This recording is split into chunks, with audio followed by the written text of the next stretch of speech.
Hello guys, welcome back to my new video. In this video we will study about Rule 27, that is vessel not under command or are restricted in their ability to maneuver. So coming to point A, a vessel not under command shall exhibit. जो vessel not under command होगा वो कौन सा light और shape follow करेगा, चलिए देखते हैं. Coming to point first, two all around red light in a vertical line where they can best be seen. तो फर्स्ट पे लिखा है कि two all around red light होना चाहिए which should be in vertical line और वो ship के उस पोजीशन पे होना चाहिए जहाँ से वो सभी शिप को विजिबल हो. Now coming to point second, two balls और similar shape in a vertical line where they can best be seen. तो डे टाइम में हम टू बॉल्स का यूज़ करेंगे which should be in vertical line और अगर ball नहीं हो तो उससे सिमिलर कोई शेप हो तो उस चीज़ का हम यूज़ करेंगे. Now coming to point third, when making way through the water, जब पानी में चलेगा तब अगर वो रुका हुआ है तो सिर्फ फर्स्ट और सेकंड को फॉलो करेगा, बट थर्ड को तब फॉलो करेगा जब वो पानी में मूव करेगा. अगर वो पानी में मूव करता है तो एडिशनली हम साइड लाइट और स्टर्न लाइट का यूज़ करेंगे. सो इस तीनों पॉइंट को अच्छे से समझने के लिए चलिए डायग्राम देखते हैं. So this blue vessel is in not under command, तो क्या ये शो करेगा two all around red light which should be in vertical line. और डे टाइम में हम टू ब्लैक बॉल्स का यूज़ करेंगे which should also be in vertical line. और अगर वो पानी में मूव करता है तो उसका साइड लाइट होगा और स्टर्न लाइट होगा. Now coming to part B, a vessel restricted in her ability to maneuver except a vessel engaged in mine clearance operation shall exhibit. So यहाँ पे लिखा है except a vessel engaged in mine clearance. जो vessel mine clearance में engaged है उस vessel के बारे में हम यहाँ बात नहीं करेंगे. हम उस वेसल की बात करेंगे जो कि सिर्फ restricted in her ability to manoeuvre हो. तो वो कौन सा सिग्नल और शेप्स फॉलो करेगा, चलिए देखते हैं. सो यहाँ फर्स्ट पॉइंट पे लिखा है three all around light in a vertical line where they can best be seen. The highest and lowest of these lights shall be red and the middle light shall be white. Means कि यहाँ पे हम three all around light का use करेंगे और जो सबसे ऊपर और जो सबसे नीचे होगा दैट विल बी रेड और बीच वाला व्हाइट होगा. Now coming to second point, three shapes in a vertical line where they can best be seen. Obviously यहाँ दिन में हम लाइट का यूज नहीं करेंगे, हम शेप का यूज करेंगे. तो वो कौन सा शेप होगा, तो जो हाईएस्ट और लोएस्ट जो शेप होगा दैट विल बी बॉल्स और जो मिडिल शेप होगा that will be diamond. Now coming to point third, when making way through the water a masthead light और light side light and stern light in addition to the light prescribed in sub paragraph first. Which means कि जब वो पानी में move करेगा तो वो अपना मास्टर्ड लाइट या लाइट और साइड लाइट्स और स्टर्न लाइट शो करेगा in addition to the paragraph prescribed in sub paragraph first. जो फर्स्ट वाले पैराग्राफ में लिखा है उस लाइट के साथ साथ में ये भी शो करेगा. और फोर्थ में लिखा है कि जब वेसल एंकर पे होगा तो जो लाइट फर्स्ट और सेकंड में प्रेस्क्राइब किया गया है उसके साथ साथ वो रूल 30 में जो लाइट लिखा गया है उसको भी फॉलो करेगा. सो रूल 30 में क्या लिखा है we will discuss this later on. So इस पैराग्राफ को अच्छे से समझने के लिए चलिए डायग्राम देखते हैं. So this blue vessel is restricted in her ability to manoeuvre. So according to paragraph first इसके पास थ्री ऑल अराउंड लाइट होगा that will be red white red which should be kept in vertical line. और day time में हम इसका symbol show करेंगे ball diamond ball which should also be in vertical line.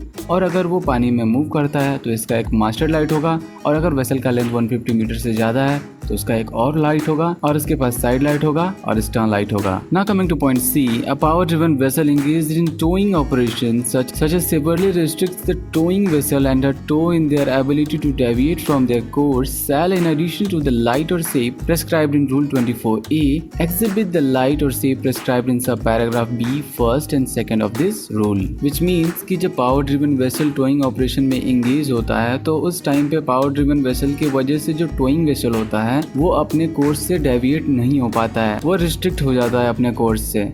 सो उस time पे जो towing vessel होगा वो कौन सा लाइट शो करेगा ये हमने रूल 24A में पढ़ा है. और उसके साथ साथ जो रूल 27 का पैराग्राफ B है जो कि अभी हमने पढ़ा उसका सब पैराग्राफ फर्स्ट और सेकंड भी फॉलो करेगा. Now coming to paragraph D, a vessel engaged in dredging or underwater operation and that vessel has not ability to maneuver. सो उस टाइम पे जो लाइट और शेप का यूज करेगा इसको हमने पैराग्राफ B में पढ़ा है. पैराग्राफ B का सब paragraph first second and third follow करेगा.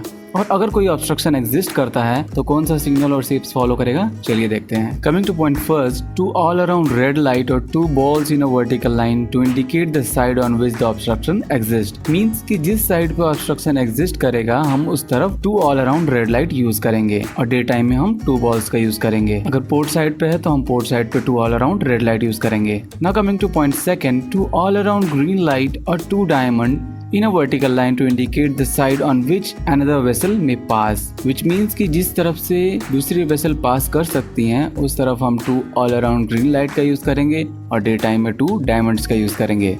और थर्ड में वही लिखा है कि एंकर के टाइम पे हम कौन सा लाइट यूज करेंगे, तो हम इसे रूल 30 में देखेंगे। So in this diagram according to paragraph B, इसके पास 3 ऑल अराउंड लाइट होगा, that will be red white red which should be in vertical line, और जिस तरफ भी ऑब्स्ट्रक्शन होगा उस तरफ हम 2 ऑल अराउंड रेड लाइट का यूज करेंगे और डे टाइम में हम 2 बॉल्स का यूज करेंगे, और जिस तरफ से वेसल पास कर सकती हैं उधर हम 2 ऑल अराउंड ग्रीन लाइट का यूज करेंगे और डे टाइम में हम 2 डायमंड्स का यूज करेंगे which should be in vertical line. Now coming to paragraph E, whenever the size of a vessel engaged in diving operation make it impracticable to exhibit all light and shape prescribed in paragraph D of this rule, the following shall be exhibited. Which means कि जब vessel diving operation में engage होता है तो उस time पे जो paragraph D में rule लिखा हुआ है उस चीज को follow नहीं कर पाता है। So ये vessel क्या follow करेगा, आइए देखते हैं। Coming to point first, 3 all around light in a vertical line where they can best be seen, the highest and lowest of these lights shall be red and the middle shall be white. Means कि हम यहाँ 3 all around light use करेंगे, इसका जो ऊपर और नीचे का पोर्शन होगा दैट विल बी रेड और बीच का व्हाइट, और जो सेकंड पे है हम international code flag A show करेंगे which should be greater than 1 metre in height, और इस फ्लैग ए को जब शो करेंगे तो उसका मेजरमेंट हम लेंगे ही लेंगे, ये इंश्योर करने के लिए कि उसकी विजिबिलिटी चारों तरफ हो। Now coming to point F, so F में लिखा है कि जो वेसल माइन क्लियरेंस में इंगेज होगा वो 3 ऑल अराउंड ग्रीन लाइट का यूज करेगा, तो जो उसमें का एक लाइट होगा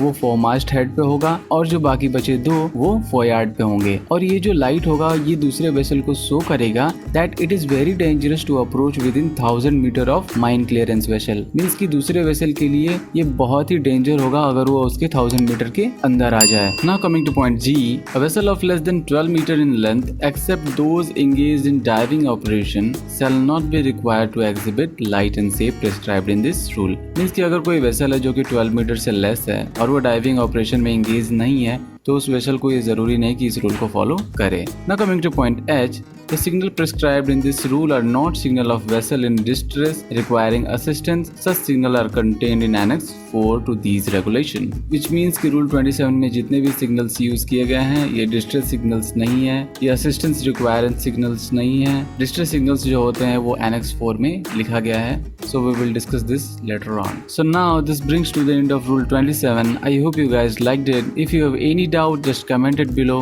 Please do share and subscribe and follow me on Instagram too. Thank you.